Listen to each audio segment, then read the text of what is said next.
আসসালামু আলাইকুম। অষ্টম শ্রেণীর সুপ্রিয় শিক্ষার্থীবৃন্দ, তোমরা আশা করি ভালো আছো। তোমাদের গণিত বিষয় নিয়ে আমি তোমাদেরকে সাজেশন দিয়েছি। তোমাদের অনেক বেশি রিকোয়েস্ট ছিল এবং কমেন্ট ছিল যে বিজ্ঞান বিষয়ে সাজেশন দেওয়ার জন্য, কিন্তু আমি তোমাদেরকে দিব বলে আর তখন দিতে পারিনি। এখন তোমাদেরকে বিজ্ঞান বিষয়ের গুরুত্বপূর্ণ কিছু সাজেশন দিচ্ছি, যেখান থেকে ইনশাআল্লাহ কমন পড়বে। এর পাশাপাশি তোমাদেরকে আরও কিছু কথা বলবো এবং শেষে গিয়ে তোমাদেরকে একটা গুরুত্বপূর্ণ নোটিশ দিব। আশা করছি সেটা তোমাদের অনেক বেশি কাজে লাগবে। প্রথমত আমরা এখানের মধ্যে কিছু বিষয় ভাগ করব।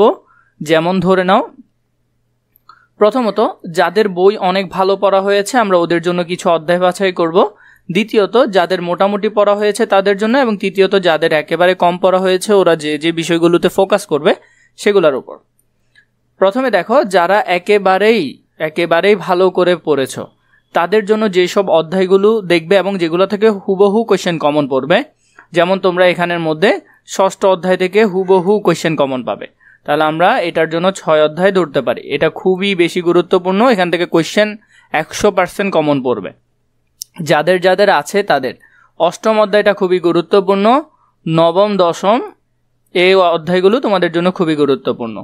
এখান থেকে তোমরা কোয়েশ্চেন কমন পাবে এই 4টা অধ্যায় থেকে। তাহলে 8, 9, 10 এই অধ্যায়গুলো যারা ভালো করে বই পড়েছো, এই অধ্যায়গুলো কিন্তু অনেক বেশি পড়া। যারা সামনে সায়েন্স নিবে ওদের জন্য এই অধ্যায়গুলো খুব বেশি গুরুত্বপূর্ণ। এরপরে তোমাদের বই যদি তৃতীয় অধ্যায় থেকে থাকে তাহলে তৃতীয় অধ্যায়টা একটু ভালো করে দেখবে, এখান থেকে কোয়েশ্চেন কমন আসবে। এবং যারা মোটামুটি বই পড়েছো এইখানের অধ্যায়গুলো থেকে তোমাদের যে কোনো অধ্যায় যদি ভালো পড়া হয়ে থাকে তাহলে তোমরা সেই অধ্যায়টা তোমাদের হাতে রাখতে পারো 6, 8, 9, 10 3-এর মধ্যে।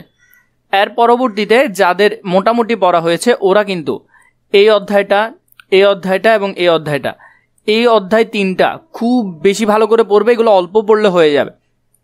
এই অধ্যায়গুলো কিন্তু খুবই সহজ, এখান থেকে কোয়েশ্চেন আসলেই তুমি আনসার করতে পারবে, ওই রকম সহজ এই অধ্যায়গুলো। এরপরে তোমাদের জন্য আরও বেশি গুরুত্বপূর্ণ হবে যারা একেবারে টোটালি পড়ো নাই, ওদের জন্য যে সাজেশন দিচ্ছি তারা 12 অধ্যায়, 13 অধ্যায়, 14 অধ্যায় এই 3টা অধ্যায় খুব ভালো করে দেখবে। 12, 13, 14। এবং যারা মোটামুটি পড়েছো ওদের জন্য উপরের অধ্যায়গুলো নিচের অধ্যায়গুলো মিক্স করে যে অধ্যায়গুলো তোমাদের ভালো লাগে তোমাদেরকে আমি সাজেশন যখন দিব বলেছি সেটা দিব। একটু ধৈর্য ধরো, আগে আমি তোমাদের এই বিষয়গুলোর মধ্যে বলিনি।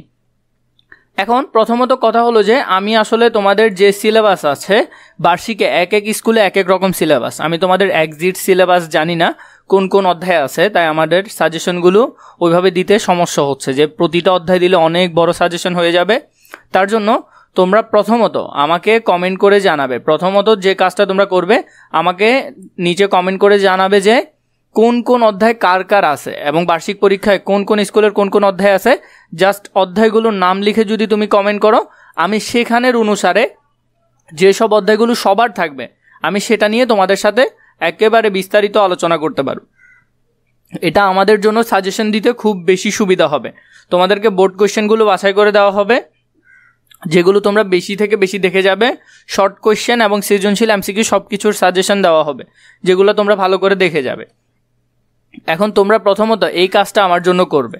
এর পরবর্তীতে এখান থেকে যারা আমি ধরে নিলাম তোমরা মোটামুটি বইটা পড়েছো, তারা তৃতীয় অধ্যায়টা ভালো করে দেখবে, ষষ্ঠ অধ্যায়টা ভালো করে দেখবে, রাসায়নিক বিক্রিয়ার অধ্যায়টা ভালো করে দেখবে এবং দশম অধ্যায়। এরপরে এই 2টা অধ্যায় থেকে এটা থেকে একটা সৃজনশীল কমন পাবে। এই কয়েকটা অধ্যায় যদি তোমরা ভালো করে দেখো তাহলে এখান থেকে হুবহু সৃজনশীল এবং এসকিউ কোয়েশ্চেন কমন পাবে। এটা খুবই গুরুত্বপূর্ণ, দেখে রাখবে। এর পাশাপাশি তোমাদেরকে তো বললাম যে তোমাদের যাদের সিলেবাস অনুসারে শুধু বিজ্ঞান বই না, যে যে বই আছে সেগুলো আমাকে কমেন্ট করে জানাবে যে স্যার বার্ষিকে এই চ্যাপ্টার আছে সেটা থেকে কি কি আসতে পারে। খুবই গুরুত্বপূর্ণ এবং আমার জন্য বেশি ইফেক্টিভ হবে।